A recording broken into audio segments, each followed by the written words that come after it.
Welcome to the deep dive. Today we're acting as your shortcut to being well informed. Yeah, we take a massive stack of sources, articles, historical records, research, and just extract the biggest insight so you don't have to wade through it all yourself. Right, exactly. And today we are looking at a story with, honestly, one of the most jarring visual contrasts in history. Oh, absolutely. Because if you look at the original seal of the Knights Templar, it's this stark, almost uncomfortable image. You've got just two men in heavy chainmail riding a single, tired-looking horse. Yeah, it's the ultimate symbol of poverty, right? Like complete, utter destitution. Yes, because these were men who swore away all worldly possessions. The literal translation of their founding name was the poor fellow soldiers of Christ.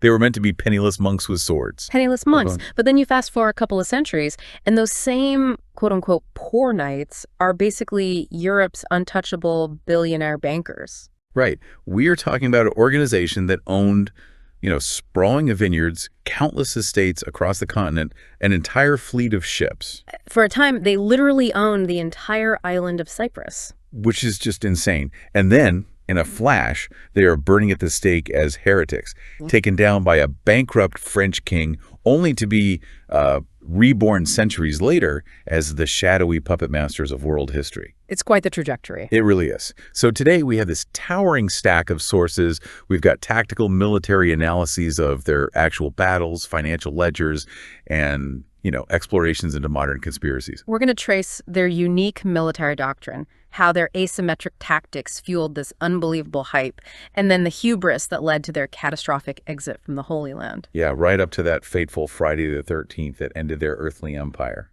Okay, let's unpack this. To understand the sheer scale of their fall, we really first have to examine the mechanisms of how they fought their way to the top of the medieval world. Right, because before they were bankers, they were an unprecedented military experiment. Exactly. So the origin story kicks off around 1118 or 1119. You have this French knight named Hugh de Payens. Yeah, and he approaches King Baldwin II of Jerusalem. Right, because following the First Crusade, you had all these Christian pilgrims traveling the roads from the coast at Jaffa inland to Jerusalem.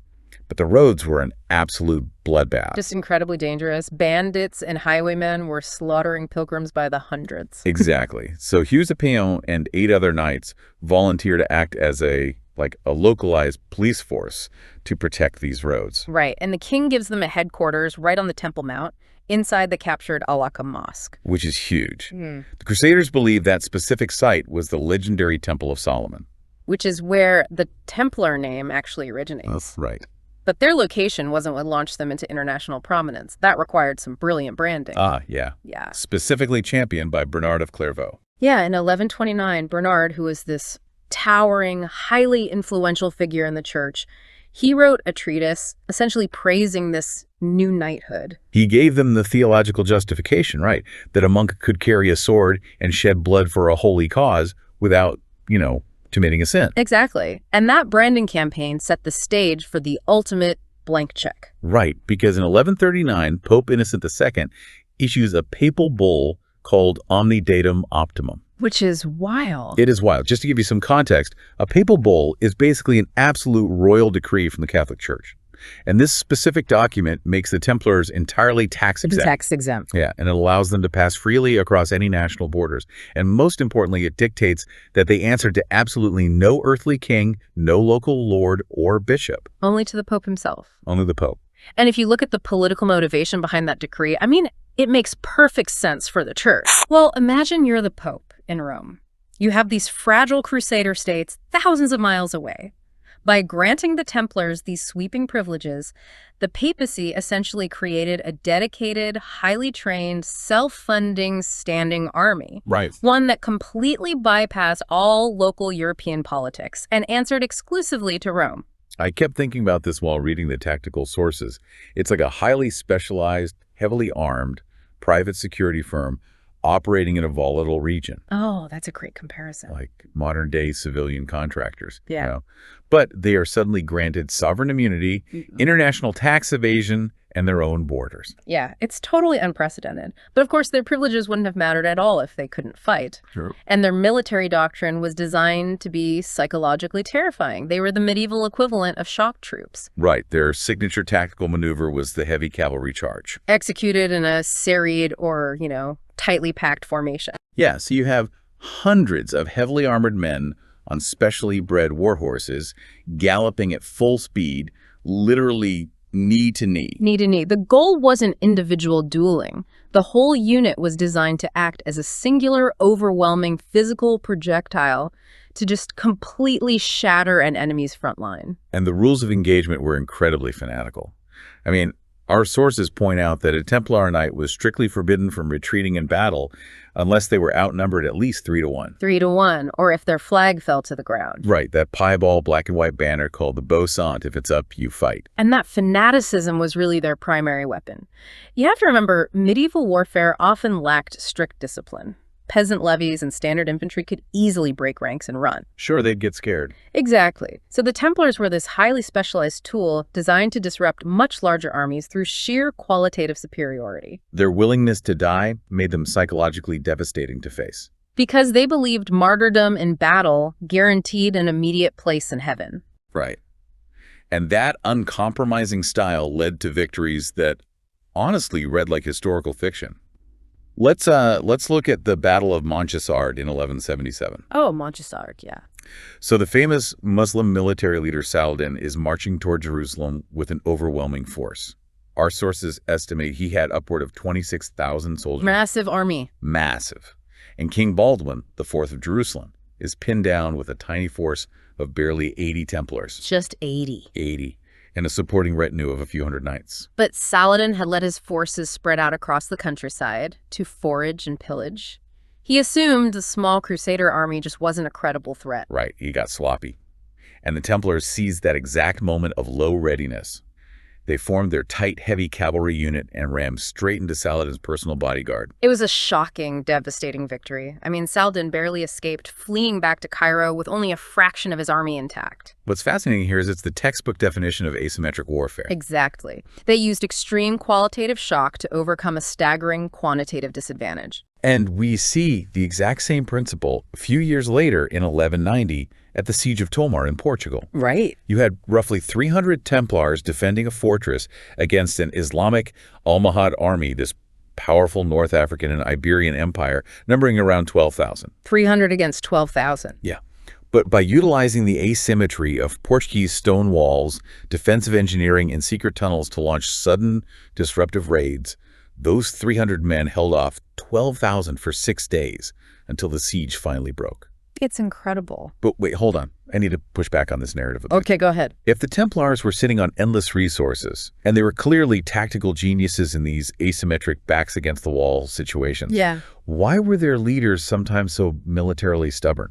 It seems like this unbroken string of hyped-up victories bred a dangerous arrogance. Like, why blindly charge in when they knew the odds were against them? Well, that friction is the crucial turning point in their military history. The Templars were built for one specific purpose: to punch holes in enemy lines.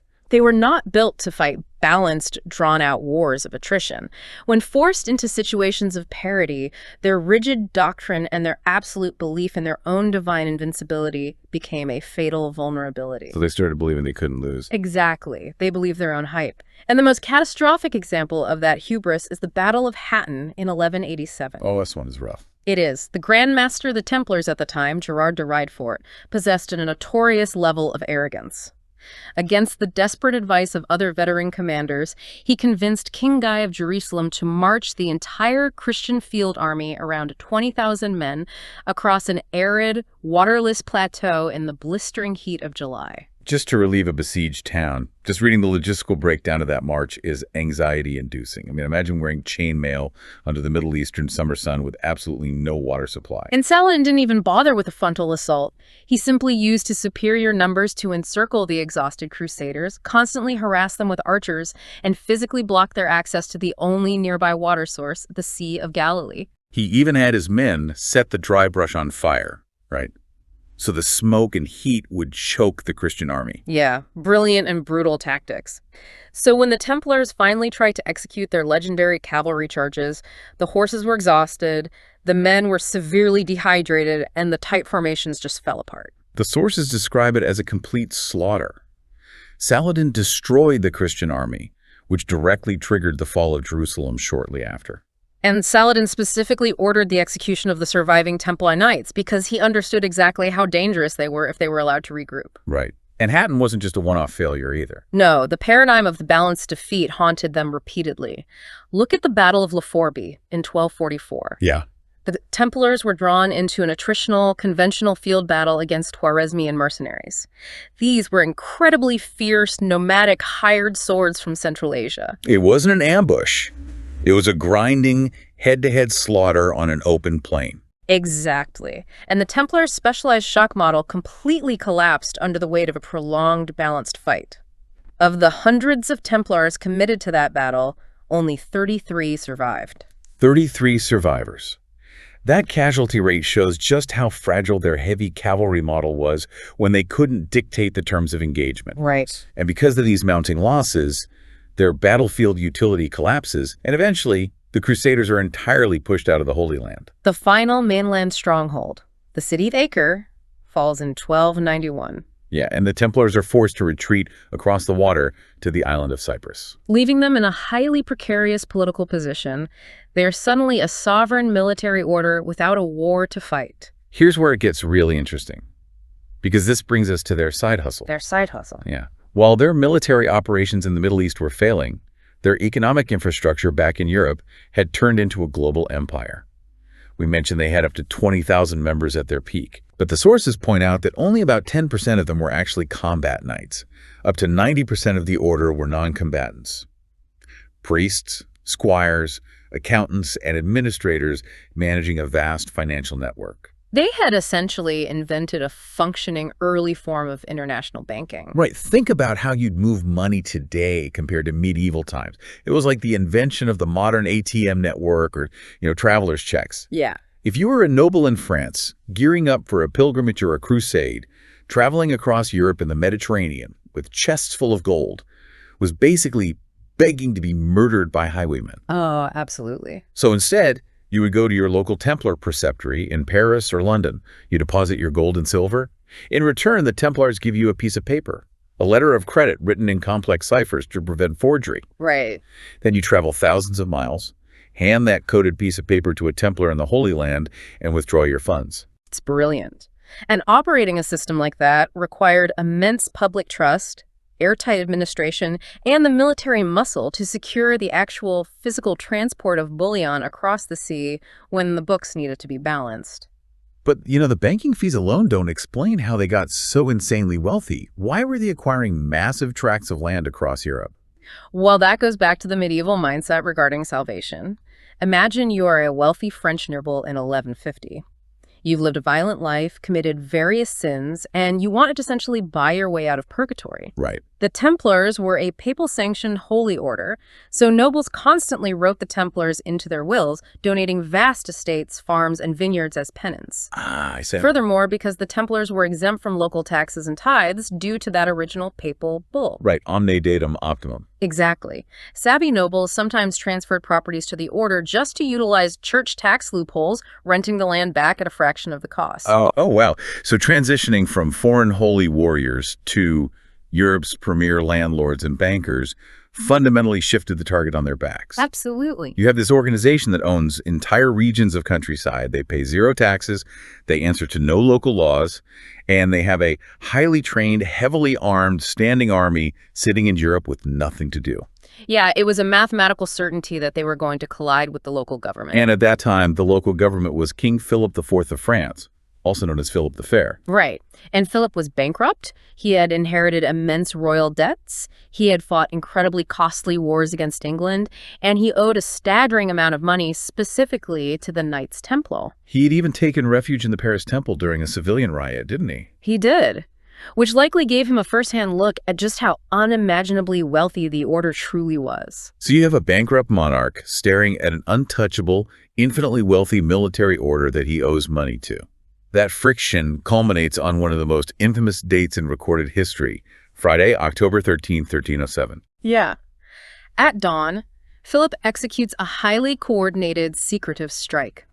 Sealed orders had been sent out to royal officials across France weeks in advance. Very organized. Simultaneously, the king's men raid Templar properties and arrest scores of knights, including the Grand Master of the order, Jacques de Molay. But Philip couldn't just arrest them for being rich or for refusing to forgive his loans, right? Because they were a holy order protected by the Pope. Right, he needed a different angle. So he accused them of heresy, and the charges were wild. He claimed that during their secret initiation rites, Templars were forced to spit on the cross, deny Christ, and participate in obscene rituals. Yeah. There were accusations that they worshipped a mummified severed head or a mysterious idol named Baphomet. If we connect this to the bigger picture, the political genius of Philip's strategy, however ruthless, lies in how he boxed in the papacy. Also, By framing the arrest entirely around protecting the Catholic faith from a demonic threat, he justified seizing their financial assets and put the current Pope, Clement V, in an impossible position. If Clement defended the Templars, Philip could accuse the Pope of protecting heretics. Philip had actually used a similar intimidation playbook against a previous pope, Boniface VIII, so he knew exactly how to leverage religious panic for political gain. right. But we know the confessions were extracted under brutal medieval torture.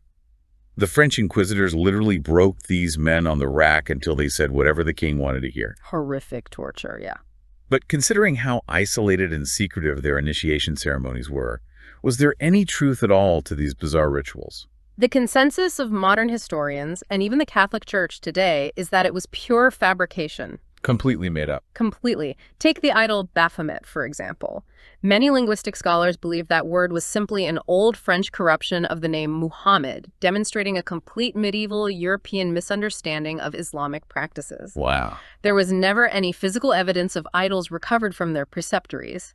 It was a ruthless financial heist masked as a holy purge. And we actually have documentary proof of that innocence now.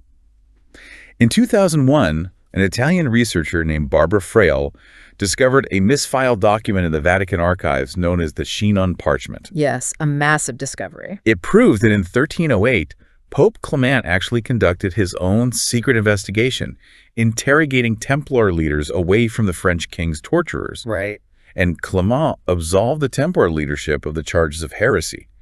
He found them guilty of some minor disciplinary issues, but specifically cleared them of devil worship. But Clement was a weak pope, residing in Avignon, essentially a puppet surrounded by French territory, under extreme pressure from Philip, who was threatening military action and a public smear campaign against the church itself. Clement caved. He caved. In 1312, he issued a papal bull officially dissolving the Knights Templar. And the story ends in flames. In 1314, Grand Master Jacques de Molay, who had confessed to the heresy charges under severe torture years earlier, finally finds his courage. He publicly recants his confession, declaring the order entirely innocent. And Philip immediately has him burned alive at the stake on a small island in the Seine River. Right. Legend has it, as the flames rose, de Molay cursed both the king and the pope, declaring they would meet him before the judgment seat of God within a year. Which is crazy because, remarkably, both Pope Clement and King Philip died within that exact same year. Wow. Clement died of illness a month later, and Philip suffered a fatal stroke while hunting that autumn. That coincidence permanently cemented the aura of the supernatural that already surrounded the Templars. Their destruction was so sudden, and because King Philip's men never found the legendary Central Templar treasury, Right. and because the entire Templar naval fleet supposedly vanished from the French port of La Rochelle overnight, it created a massive historical void. And human beings hate a vacuum. That gap in the record was quickly filled by centuries of conspiracy theories. Well, the administrative reality is that they didn't entirely vanish into thin air. While the French Templars were decimated in other parts of Europe, monarchs simply absorbed them. In Portugal, for instance, King Denis refused to persecute them. He protected their assets, reorganized the knights, and simply renamed them the Order of Christ. That's convenient. Very. And across the rest of Europe, the Pope officially transferred the bulk of remaining Templar properties to their rival order, the Knights Hospitaller. But the myths are so much more persistent than the boring administrative reality of property transfers. You know, Oh, totally. you have stories of surviving Templars fleeing to Scotland and turning the tide for Robert the Bruce at the Battle of Bannockburn. You have legends that the reason they originally dug tunnels under the Al-Aqsa Mosque was because they found the Holy Grail or the Ark of the Covenant or secret documents that could destroy the church. Yeah, the lore just keeps growing. And then jumping forward to the 18th century, you have Freemasonry adopting Templar imagery and modern Neo-Templar groups claiming to be an unbroken lineage, pulling the strings of world events, orchestrating the French Revolution, or guarding vast hidden treasures. This raises an important question about human psychology. Modern historical connections between the 14th century Templars and 18th century secret societies are completely debunked by scholars. Right. But the idea of the Templars survives because they represent the ultimate archetype. They are the perfect blank canvas for our fascination with secret knowledge, hidden wealth, and the mechanics of ultimate power.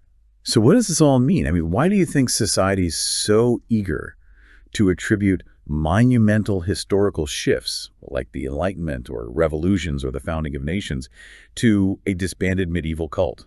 It's an interesting question. When you look at the evidence, it feels like an excuse.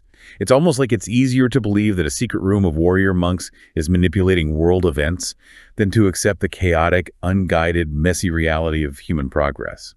We desperately want there to be a grand plan, even if that plan is run by shadows. I think you're right. The myth provides a comforting sense of order to history, even if that order is entirely fictional. It replaces the random chaos of plague, economics, and warfare with a structured narrative.